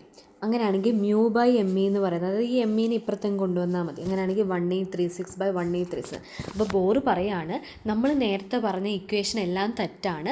അവിടെ എന്ത് ചെയ്താൽ മതി, എവിടെയൊക്കെയാണോ മാസ് വെറുതെ നിൽക്കുന്നത്, അതായത് നമ്മൾ പറഞ്ഞില്ലേ E = -ME², അങ്ങനെ മാസ് M എന്ന് പറയുന്നത് വെറുതെ നിൽക്കുന്ന എവിടെയാണോ അവിടെ ഒക്കെ കൊണ്ട് എന്ത് ചെയ്യാമെന്ന് വെച്ചാൽ ഈ മ്യൂവിൻ്റെ ടേം കൂടെ, അതായത് ഈ μ/ME എന്ന് പറയുന്ന ടേമും കൂടെ ഒന്ന് മൾട്ടിപ്ലൈ ചെയ്താൽ മതി. M കിടക്കുന്നിടത്തല്ല ഇത് റീപ്ലേസ് ചെയ്താൽ മതി എന്നാണ് പറഞ്ഞത്. പക്ഷെ നമ്മുടെ ഭാഗ്യം കൊണ്ട് എന്താ ചെയ്യണമെന്ന് വെച്ചാൽ കറക്ഷൻ എന്ന് എടുത്ത് ചോദിക്കുന്ന ക്വസ്റ്റ്യൻസ് മാത്രം അങ്ങനെ ചെയ്താൽ മതി. ഇപ്പോൾ നിങ്ങളോട് വെറുതെ ഒരു ഓർബിറ്റ് തന്നിട്ട് അതിൽ ഹൈഡ്രജൻ ലൈക്ക് ആറ്റത്തിൻ്റെ റേഡിയസ് കണ്ടുപിടി, എനർജി കണ്ടുപിടി എന്നൊക്കെ പറഞ്ഞാൽ നമ്മൾ ആദ്യം പഠിച്ച ഇക്വേഷൻ തന്നെ ചെയ്താൽ മതി. നമ്മളോട് എപ്പോഴെങ്കിലും കറക്ഷൻ ഫാക്ടറും കൂടെ ആഡ് ചെയ്യുമെന്ന് പറയുമ്പോൾ മാത്രം ആ ഇക്വേഷൻ്റെ കൂടെ μ/ME ആഡ് ചെയ്താൽ മതി. അതായത് μ/ME ചെയ്താൽ മതി. μ/ME എന്ന് പറയുന്നത് അതായത് 1836/1837 എന്നുള്ള ആ ഒരു ഫാക്ടർ അവിടെ ആഡ് ചെയ്താൽ മതിയാകും, ഇക്വേഷനിലേക്ക് ഇട്ടാൽ മതിയാകും. ഓക്കെ, അപ്പോൾ അതൊന്നും തലയിൽ ഒത്തിരി ഇത് ചെയ്യേണ്ട. നിങ്ങൾക്ക് വേണമെങ്കിൽ സ്വയം എന്ത് ചെയ്യുക, ഒരു കറക്ഷൻ ഫാക്ടറിൻ്റെ ഇക്വേഷൻ ഒന്ന് സോൾവ് ചെയ്ത് നോക്കുക കേട്ടോ. അപ്പോൾ ഇത്രയും കാര്യം ഒന്ന് ഓർക്കുക. ഇനി നമുക്ക് അടുത്തതിലേക്ക് പോയി ഇതിൽ ഇത്രയും ഡൗട്ട് എന്തെങ്കിലും ഉണ്ടെങ്കിൽ ഒന്ന് ചോദിക്കണം കേട്ടോ. അപ്പോൾ അത്രയാണ് ഈ കാര്യങ്ങളാണ് ഇവിടെ എഴുതിയിരിക്കുന്നത്. കാണാൻ പറ്റുന്നുണ്ടോ റെഡ്യൂസ്ഡ് മാസ് എന്നൊക്കെ? നോട്ട്സ് വേണമെങ്കിൽ ഞാൻ ഷോർട്സ് ആയിട്ട് ഇടാം. നോട്ട്സ് വേണമെങ്കിൽ ഒന്ന് പറയുമോ ഏത് പാർട്ടിൻ്റെ നോട്ടാണ് വേണ്ടതെന്ന്? കാണാൻ ക്ലിയർ അല്ലെങ്കിൽ മാത്രം പറഞ്ഞാൽ മതി കേട്ടോ. അല്ലെങ്കിൽ നിങ്ങൾക്ക് വേണമെങ്കിൽ ഇത് ഉപയോഗിക്കാം, അല്ലെങ്കിൽ നിങ്ങൾക്ക് ഇഷ്ടമുള്ള നോട്ട്സ് തയ്യാറാക്കാം കേട്ടോ. അപ്പോൾ ഇത് ജസ്റ്റ് മിസ് എഴുതിയതാണ്. അങ്ങനെയാണെങ്കിൽ എനർജി കറക്റ്റഡ് എന്ന് പറയുമ്പോൾ നേരത്തെ എനർജിയുടെ ടേം ഇക്വേഷൻ ഇൻറ്റു μ/m എന്ന് പറയുന്ന കറക്ഷൻ ഫാക്ടറും കൂടെ ചെയ്യാം. ഇനി അടുത്തത് വളരെ ഇമ്പോർട്ടൻ്റ് ആണ്. ഇതിലെല്ലാം തന്നെ ഇമ്പോർട്ടൻറ്റും സിമ്പിളുമാണ്. എക്സാമിന് നമുക്ക് മാർക്ക് സ്കോർ ചെയ്യാൻ പറ്റും. അതായത് ഇനി നമ്മൾ ഹൈഡ്രജൻ സ്പെക്ട്രത്തെക്കുറിച്ചാണ് പഠിക്കുന്നത്. പലതരത്തിലുള്ള ഹൈഡ്രജൻ സ്പെക്ട്രം നമുക്കറിയാം അല്ലേ? ഹൈഡ്രജൻ്റെ പലതരത്തിലുള്ള spectrum Lyman, Balmer, Paschen, Brackett and Pfund. ഇത്രയും ഓർക്കുക. അപ്പോൾ ഇത്രയാണ് പ്രധാനമായിട്ട് Lyman series, Balmer, Paschen, Brackett and Pfund. Lyman series എന്ന് പറയുന്നത് ഒരു ഹൈ റേഞ്ചിൽ നിന്ന് n=1 സ്റ്റേജിലേക്ക് അതായത് ഒരു പെർട്ടിക്കുലർ ആയിട്ടുള്ള എപ്പോഴാണ് ഇത് ഇങ്ങനെ ട്രാൻസിഷൻസ് നടക്കുന്നത്? ഒരു പെർട്ടിക്കുലർ എനർജി ഇലക്ട്രോണിലേക്ക് വന്ന് ഹിറ്റ് ചെയ്യുമ്പോൾ, അല്ലെങ്കിൽ ഇലക്ട്രോൺ ഒരു പെർട്ടിക്കുലർ എനർജി അബ്സോർബ് ചെയ്യുമ്പോൾ മുകളിലേക്ക് പോയിട്ട് താഴേക്ക് വരും. അപ്പോൾ ഏത് എനർജി ലെവലിലേക്ക് പോയിട്ട് അത് ഗ്രൗണ്ട് സ്റ്റേറ്റിലേക്കാണ് തിരിച്ചു വരുന്നതെങ്കിൽ, ഗ്രൗണ്ട് സ്റ്റേറ്റ് എന്ന് പറഞ്ഞ് ഏതാ ഗ്രൗണ്ട് സ്റ്റേറ്റ് എന്ന് പറഞ്ഞത്? n=1 ആണല്ലേ? കാരണം n=0 സ്റ്റേറ്റ് നമുക്ക് തുടങ്ങാൻ പറ്റില്ല. അപ്പോൾ n=1ലേക്കാണ് ഹയറിൽ നിന്ന് തിരിച്ചു വരുന്നതെങ്കിൽ ഇലക്ട്രോൺ ലൈമൻ സീരീസ് ഫോം ചെയ്യും. ഇനി ഹയറിൽ നിന്ന് n=2 സ്റ്റേജിലേക്ക്, അതിനെയാണ് ഫസ്റ്റ് ലൈൻ. ഇത് ഗ്രൗണ്ടിലേക്കാണ് വരുന്നതെങ്കിൽ ലൈമൻ ഫസ്റ്റ് ലൈൻ. അപ്പോൾ എപ്പോഴും ഓർത്തണം, ഫസ്റ്റ് ലൈൻ എന്ന് പറഞ്ഞാൽ n+1 ഓർത്തോണം, അതായത് n=2 ആണ്. അപ്പോൾ 2. ഇനി പാഷൻ എന്ന് പറയുന്നത് എപ്പോഴും സെക്കൻഡ് ലെവലിലേക്കാണ് വരുന്നതെങ്കിൽ, സെക്കൻഡ് എന്ന് വെച്ചാൽ n=3. ഇനി ഹയറിൽ നിന്ന് തേർഡ് ലൈനിലേക്കാണ്, ഹയറിൽ നിന്ന് ഫോർത്ത് ലൈനിലേക്കാണ് വരുന്നത്. അങ്ങനെ ഇത് മാറിക്കൊണ്ടിരിക്കുക. അങ്ങനെയാണ് ഈ സീരീസ് ഉണ്ടാകുക. അപ്പോൾ സത്യം പറഞ്ഞാൽ അന്നത്തെ കാലത്ത് നമുക്ക് ആകെ ഇത്രയും സീരീസ് ഹൈഡ്രജൻ്റെ അതായത് ഹൈഡ്രജനെ ഒരു ഹൈ റെസൊല്യൂഷനിൽ കൂടെ നോക്കുമ്പോൾ പലതായിട്ട് സ്പ്ലിറ്റ് ചെയ്യുന്നുണ്ട്. ഇലക്ട്രോൺ തിരിച്ചു വരുമ്പോൾ പല ലൈൻസ് കാണുന്നുണ്ട്. അന്നത്തെ കാലത്ത് നമുക്ക് ഇത്രയും ലൈൻസേ കണ്ടുപിടിക്കാൻ പറ്റുള്ളൂ. പക്ഷേ ഇന്നത്തെ കാലത്ത് എത്ര ലൈൻസാണ് നമ്മൾ ഏകദേശം കണ്ടുപിടിച്ചേക്കുന്നത് അറിയോ? 186 സീരീസ് നമുക്ക് ഇതിൽ തന്നെ സ്പ്ലിറ്റിങ് കണ്ടുപിടിച്ചിട്ടുണ്ട് കേട്ടോ. അതായത് ടെമ്പറേച്ചർ കൂട്ടിക്കൊടുക്കും. അപ്പോൾ ടെമ്പറേച്ചർ നമ്മളൊരു പെർട്ടിക്കുലർ ടെമ്പറേച്ചർ കൊടുക്കുമ്പോൾ എന്ത് സംഭവിക്കും? ആ മോളിക്യൂളിന് ഒരു ടെമ്പറേച്ചർ കൊടുക്കുന്ന സമയത്ത് അത് ഇരുന്ന് ഇങ്ങനെ വൈബ്രേറ്റ് ചെയ്യാൻ തുടങ്ങും. അപ്പോൾ വൈബ്രേറ്റ് ചെയ്ത് ഒരു പെർട്ടിക്കുലർ ഹയർ പൊസിഷനിലേക്ക് എത്തി തിരിച്ചു വരും. അപ്പോൾ അങ്ങനെ 186 സീരീസ് നമുക്ക് ഈ കാലഘട്ടത്തിൽ കണ്ടുപിടിക്കാനായിട്ട് സാധിച്ചിട്ടുണ്ടെന്നാണ് പറയുന്നത്. അപ്പോൾ ഇതിൻ്റെ ഭയങ്കര ഇമ്പോർട്ടൻ്റ് ആണ്. ഒരു ഗ്രാഫ് കാണിക്കാവേ. ഇത് കാണാൻ പറ്റുന്നുണ്ട്. ഇത് പഠിച്ച് വെച്ചേ പറ്റത്തുള്ളൂ. ലൈമൻ സീരീസ് ട്രാൻസിഷൻസ് നോക്കിയേ. ലൈമൻ എന്ന് പറയുന്നത് അതായത് n ഫൈനൽ എന്ന് പറയുന്നത് എപ്പോഴും 1 ആണ്. എന്ന് വെച്ചാൽ ഗ്രൗണ്ട് സ്റ്റേറ്റിലേക്കാണ് തിരിച്ചു വരുന്നത്. എവിടെ നിന്ന് വേണമെങ്കിലും ആവാം. അപ്പോൾ ഇതിൻ്റെ സ്പെക്ട്രൽ റീജിയൻ UV ആണ്. അതുപോലെ തന്നെ ഇതിൻ്റെ ലോങ്ങസ്റ്റ് വേവ് ലെങ്ത് എന്താണ്? ലോങ്ങസ്റ്റ് വേവ് ലെങ്തും ഷോർട്ടസ്റ്റ് വേവ് ലെങ്തും ചോദിക്കും കേട്ടോ. അതുപോലെ തന്നെ ഒരു കാര്യം പറയട്ടെ, ലൈമൻ എന്ന് പറയുമ്പോൾ അതിൻ്റെ അകത്ത് ലൈമനും ബാൽമറും ഒക്കെയാണ് ഇമ്പോർട്ടൻ്റ്. ലൈമൻ എന്ന് പറഞ്ഞാൽ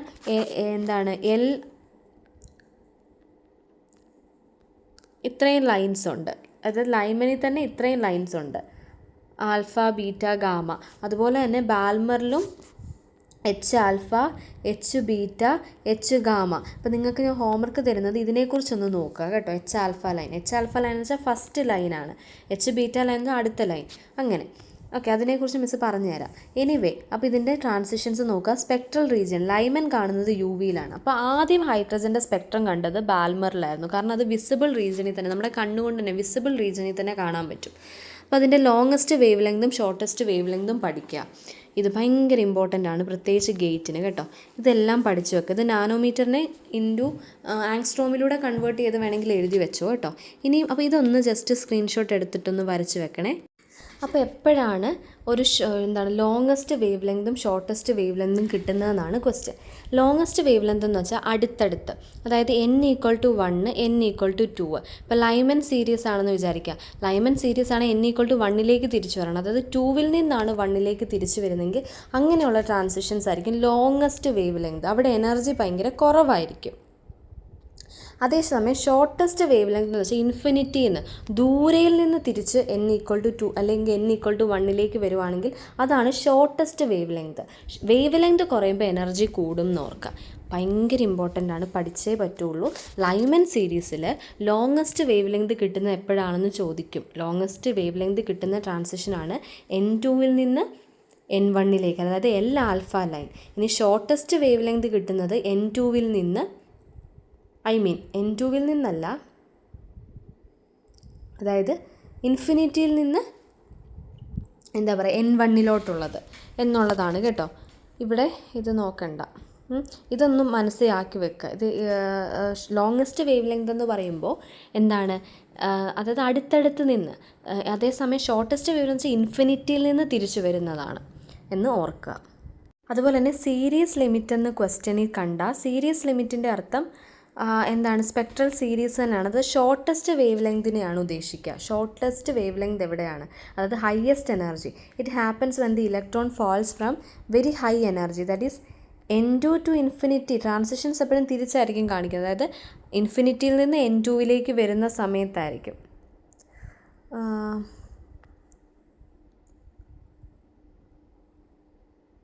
വരുന്ന സമയത്തല്ല, n2 നിന്ന് ഇൻഫിനിറ്റിയിലേക്കാകുന്ന സമയത്തായിരിക്കും അല്ലേ. ഒരു മിനിറ്റ്. അപ്പം അത് എന്താണ്, ഞാൻ പറഞ്ഞ പോലെ തന്നെ n=ഇൻഫിനിറ്റിയിൽ നിന്നുള്ള ട്രാൻസിഷനും n=1 നിന്നുള്ള ട്രാൻസിഷനുമാണ് നോക്കേണ്ടത്. മനസ്സിലായെന്ന് വിശ്വസിക്കുന്നു. ഓക്കെ, അപ്പോൾ ഇനി ഒരു കാര്യം കൂടെ പറഞ്ഞുതരാം. ഇനി ഡൗട്ട് വരുന്ന, അതായത് ഇപ്പം നിങ്ങൾക്ക് മനസ്സിലായില്ലെങ്കിലും കുഴപ്പമില്ല, ഇക്വേഷൻസ് ഒക്കെ എഴുതി വെക്കുക, എന്നിട്ട് പ്രോബ്ലംസ് സോൾവ് ചെയ്യാനായിട്ട് ശ്രമിക്കാം. അതായത് ഇവിടെ നോക്കിയേ, ഇപ്പോൾ ലൈമൻ സീരീസ് എന്ന് ഞാൻ പറയുക. ഇപ്പോൾ ലൈമൻ സീരീസ് എനിക്കറിയാം n=1, അതായത് എവിടുന്ന് ഇപ്പോൾ n=5 എന്നാണെങ്കിൽ പോലും n=1 തിരിച്ചു വരുന്ന ട്രാൻസിഷൻസാണ് ലൈമൻ സീരീസ്. ഇനി ഈ ലൈമൻ എന്ന് പറയുന്ന ഇതിൽ തന്നെ കുറേ അതായത് n=2, അടുത്തത് n=3, അപ്പോൾ ലൈമനിൻ്റെ ആദ്യത്തെ ലൈൻ എന്ന് പറയുന്നത് n=2 ആയിരിക്കും. അതായത് ലൈമൻ്റെ ആദ്യത്തെ ട്രാൻസിഷൻ കണ്ടുപിടിക്കാൻ നമ്മളോടൊരു ക്വസ്റ്റ്യൻ ചോദിക്കുകയെന്ന് വിചാരിച്ചു. ലൈമൻ സീരീസിൻ്റെ ആദ്യത്തെ ട്രാൻസിഷൻ കണ്ടുപിടിക്കുക. അപ്പം ഓക്കെ, അപ്പോൾ വേവ് നമ്പർ കണ്ടുപിടിക്കാനുള്ള ഇക്വേഷൻ അല്ലെങ്കിൽ ലാംഡ, ഇങ്ങനെയുള്ള സീരീസിൻ്റെ ലാംഡയാണ് കണ്ടുപിടിക്കേണ്ടത്.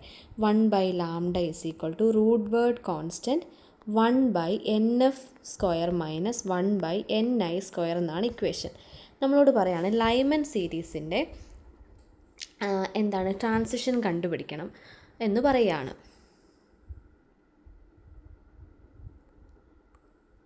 അപ്പോൾ നമ്മൾ ഈ ഇക്വേഷൻസ് യൂസ് ചെയ്യുക. അതുപോലെ തന്നെ ഇപ്പോൾ ലൈമൻ സീരീസ്, ഇപ്പോൾ നമ്മളോട് പറയുകയാണ് ലൈമൻ സീരീസിൻ്റെ സെക്കൻഡ് ലൈനിൻ്റെ ലാംഡ കണ്ടുപിടിക്കാൻ പറഞ്ഞാൽ അതിൻ്റെ അർത്ഥം ആദ്യത്തെ, അപ്പോൾ ലൈമൻ സീരീസ് n=1 തിരിച്ചു വരണം.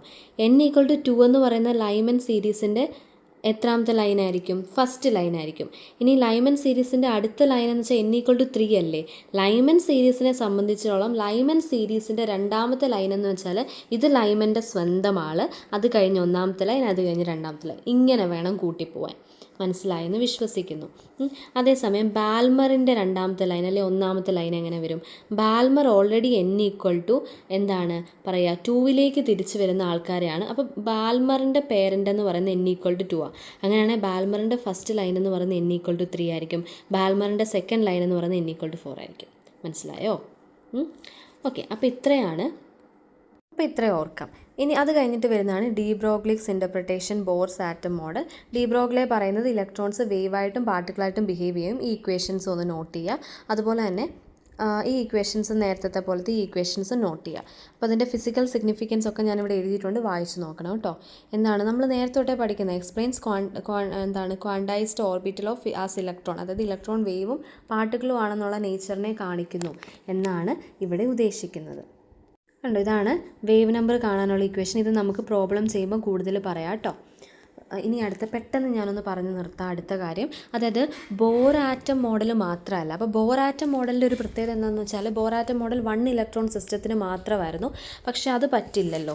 കുറച്ചും കൂടെ ഹെവിയർ ആയിട്ടുള്ള സിസ്റ്റത്തിൻ്റെ നമുക്ക് കണ്ടുപിടിക്കണം, ആറ്റത്തിൻ്റെ കണ്ടുപിടിക്കാനാണ് സോമർഫീൽഡ് ആറ്റം മോഡൽ. അത് 1900 സോമർഫീൽഡ് നേരത്തെ നമ്മൾ 16 എന്നായിരുന്നല്ലോ പറഞ്ഞത്. പല ഡേറ്റുകൾ പറയുന്നുണ്ട് കേട്ടോ. ഇപ്പം 1921 എന്നുള്ളൊരു ഇപ്പോൾ കറക്റ്റ് ഞാൻ കമൻറ്റിൽ ഇട്ടേക്കാം കേട്ടോ, സോമർഫീൽഡ് ആറ്റം മോഡൽ എന്നായിരുന്നു എന്നുള്ളത്. ഓക്കെ, അപ്പം ഇതെന്താണെന്ന് വെച്ചാൽ ഫൈൻ സ്ട്രക്ചറുകളെ ഡിഫൈൻ ചെയ്യാനാണ്. അതായത് നമ്മൾ കുറേ കഴിഞ്ഞപ്പോൾ നമുക്ക് ഹൈ സ്പെക്ട്രോസ്കോപ്പിക് ആയിട്ടുള്ള കാര്യങ്ങൾ ഉപയോഗിച്ച് കഴിഞ്ഞപ്പോൾ നമുക്ക് മനസ്സിലായി ഒരു സിംഗിൾ ലൈൻ എന്ന് നമുക്ക് പറയാൻ പറ്റില്ല, അവിടെ തന്നെ ഒത്തിരി സ്പെക്ട്രം വീണ്ടും ഡിവൈഡ് ചെയ്യുന്നുണ്ട്. ആയിരക്കണക്കിന് ഒത്തിരി സ്പെക്ട്രത്തിൻ്റെ ഡിവിഷൻസ് ഉണ്ടെന്ന് മനസ്സിലായി, അതായത് ഫൈൻ സ്ട്രക്ചേഴ്സ് ഉണ്ടെന്ന് മനസ്സിലായി. അപ്പോൾ അതിനെക്കുറിച്ചൊക്കെ പറയാനായിട്ട് നമ്മുടെ ബോർ ആറ്റം മോഡലിന് പറ്റിയില്ല, കാരണം അതൊരു സിംഗിൾ ഇലക്ട്രോൺ സിസ്റ്റം ആയിരുന്നു. അപ്പോൾ ഫൈൻ സ്ട്രക്ചറിനെ കുറിച്ചൊക്കെ എക്സ്പ്ലെയിൻ ചെയ്യാനായിട്ട് സോമർഫീൽഡ് ആറ്റം മോഡലിന് പറ്റി. അപ്പോൾ ഈ ആറ്റം മോഡലിൻ്റെ പ്രത്യേകത, ഏറ്റവും വലിയ പ്രത്യേകത എന്താണെന്ന് വെച്ചാൽ സോമർഫീൽഡ് ആറ്റം മോഡൽ പറയുന്നത് ഇലക്ട്രോൺ സർക്കുലറായിട്ട് മാത്രമല്ല മൂവ് ചെയ്യുന്നത്, എലിപ്റ്റിക്കലും കൂടെ മൂവ് ചെയ്യുന്നുണ്ട്. അപ്പോൾ ഈ മോഡലാണ് സർക്കുലർ ഓർബിറ്റിലല്ല, പകരം എലിപ്റ്റിക്കൽ ഷേപ്പിലുള്ള മൂവ്മെൻ്റാണ് വളരെ ഇമ്പോർട്ടൻ്റ് ആണ് ഇലക്ട്രോൺസിനുള്ളതെന്ന് മനസ്സിലായി. അതുപോലെ തന്നെ റിലേറ്റിവിസ്റ്റിക് കറക്ഷൻസും കൊണ്ടുവന്നു. നമ്മൾ relativity, special theory of relativity പറഞ്ഞു, നല്ല സ്പീഡിൽ ഒരു വസ്തു കറങ്ങുവാണെങ്കിൽ അവിടെ റിലേറ്റിവിറ്റി വരും. അതായത് ഇലക്ട്രോൺ ന്യൂക്ലിയസിന് ചുറ്റും നല്ല സ്പീഡിലാണ് കറങ്ങുന്നത്. അപ്പോൾ വെറുതെ ഉള്ളൊരു സ്പീഡ് നമുക്ക് പറഞ്ഞാൽ പറ്റില്ല, അതിനെ നമ്മൾ ന്യൂക്ലിയസുമായിട്ട് റിലേറ്റ് ചെയ്യണം. അപ്പോൾ റിലേറ്റിവിറ്റി കറക്ഷനും കൂടെ അദ്ദേഹം കൊണ്ടുവന്നു. അപ്പോൾ എന്തൊക്കെ സോമർഫീൽഡ് എന്ന് പറയുമ്പോൾ എൻ്റെ മക്കൾ ഓർത്തോണം, ഒന്നാമത്തെ കാര്യം എന്താണ്, എലിപ്റ്റിക്കൽ ഓർബിറ്റിലാണ് ഇലക്ട്രോൺ കറങ്ങുന്നതെന്നുള്ള കൺസിഡറേഷനും കൊണ്ടുവന്നു. ബാക്കി അതുമാത്രമല്ല എന്തും കൊണ്ടുവന്നു, റിലേറ്റിവിസ്റ്റിക് കറക്ഷനും കൊണ്ടുവന്നു. അതായത് ബോർ ആറ്റം മോഡലിൻ്റെയും അതിൻ്റെ ഫെയിലിയറാണ് കൊടുത്തിരിക്കുന്നത്. എനർജി ലെവൽസ് ഓഫ് ഹൈഡ്രജനെ പ്രെഡിക്റ്റ് ചെയ്യാൻ പറ്റി, പക്ഷേ മൾട്ടി ഇലക്ട്രോൺസിനെ കുറിച്ച് പ്രെഡിക്റ്റ് ചെയ്യാൻ പറ്റിയില്ല. ബാൽമർ സ്പെക്ട്രൽ ലൈൻസിനെ കുറിച്ച് പറ്റി, ഫൈൻ സ്ട്രക്ചറിനെ കുറിച്ച് പറ്റിയില്ല. ക്വാണ്ടൈസ്ഡ് എനർജിയെക്കുറിച്ച് പറ്റി, പക്ഷേ എലിപ്റ്റിക്കൽ ഓർബിറ്റ്സിനെ കുറിച്ച് ഒന്നും പറയാനായിട്ട് ബോറിന് പറ്റിയില്ല. സർക്കുലർ ഓർബിറ്റ്സ് മാത്രമെന്നാണ് ബോർ പറഞ്ഞത്.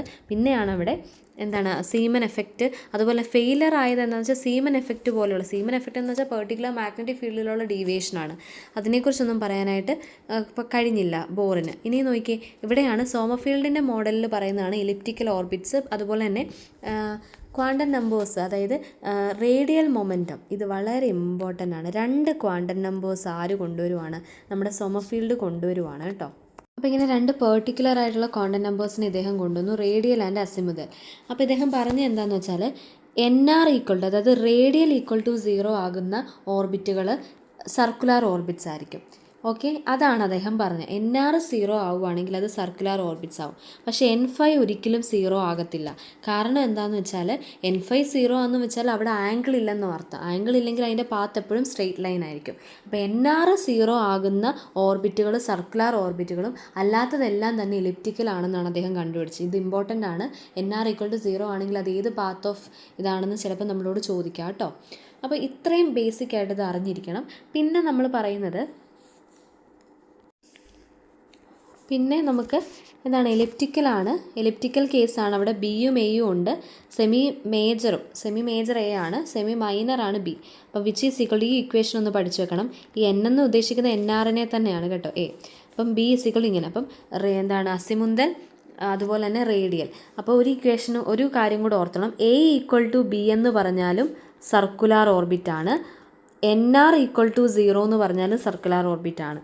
A not equal to b എന്ന് പറഞ്ഞാൽ എലിപ്റ്റിക്കൽ ഓർബിറ്റാണ്, NR നോട്ട് ഈക്വൽ ടു 0 എന്ന് പറഞ്ഞാലും എലിപ്റ്റിക്കൽ ഓർബിറ്റാണ്. ഇതാണ് ഇതിൽ പഠിക്കേണ്ട ആകെയുള്ള കാര്യം. കൂടുതൽ അങ്ങനെ കൺസെപ്റ്റ് ഇത്രയും ബേസിക് ആയിട്ട് ഇത്രയും മനസ്സിലാക്കിയാൽ മതി. അപ്പോൾ ഇതൊന്ന് എഴുതി വെക്കുക കേട്ടോ. ഇപ്പം ഞാൻ പറഞ്ഞത് അതാണ് ഇതിൻ്റെ അകത്ത് ആകെ നിങ്ങൾക്ക് അറിയേണ്ടതായിട്ടുള്ളത്. പിന്നെ ഞാൻ പറഞ്ഞല്ലോ, റിലേറ്റിവിസ്റ്റിക് സ്പീഡ് എന്ന് പറയുന്നൊരു കൺസെപ്റ്റ് സോമർഫീൽഡാണ് കൊണ്ടുവന്നത്. അതായത് ഒരു ആറ്റത്തിന് ചുറ്റും കറങ്ങുന്ന ഇലക്ട്രോൺ ഹൈ സ്പീഡിലാണ് സഞ്ചരിക്കുന്നത്. നോർമലി നമ്മൾ പറയുമ്പോൾ ഇതിൻ്റെ വെലോസിറ്റി എന്ന് പറയുന്നത്, ഇപ്പം ക്ലാസിക്കൽ കേസ് നോർമലി നമ്മൾ പറയുമ്പോൾ വെലോസിറ്റി എങ്ങനെ എഴുതുന്നതെന്ന് വെച്ചാൽ, റിലേറ്റിവിസ്റ്റിക് കൈനറ്റിക് എനർജി നമ്മൾ എഴുതുന്നത് എങ്ങനെയാണ്, ½ mv². അത് റിലേറ്റിവിസ്റ്റിക് ആകുമ്പം റെസ്റ്റ് മാസ് കൊടുത്താൽ മതി, പ്ലസ് 3/8 m0 v⁴/c, ഇങ്ങനെയാണ് c². ഈ ടേമൊന്നും നമ്മൾ കാണുന്ന പോലില്ല, ആകെ നമ്മൾ ഫസ്റ്റ് ടേമാണ് നോർമലി യൂസ് ചെയ്യുന്നത്. അപ്പം ഇങ്ങനെയാണ് നമ്മൾ ഉപയോഗിക്കുന്നത്.